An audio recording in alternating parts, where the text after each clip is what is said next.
This is a Samsung stovetop and oven unit.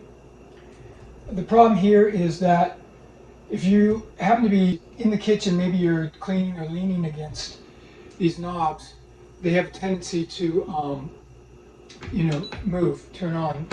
So Samsung became aware of that, and they provided these are called knob locks, which you could send away for by contacting them by phone or email.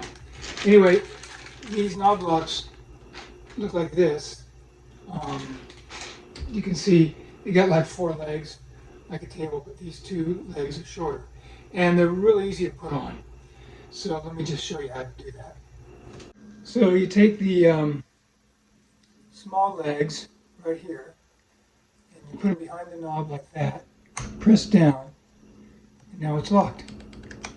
So if you lean against it, it won't turn on. And that's it. And we do it to all 4 of them.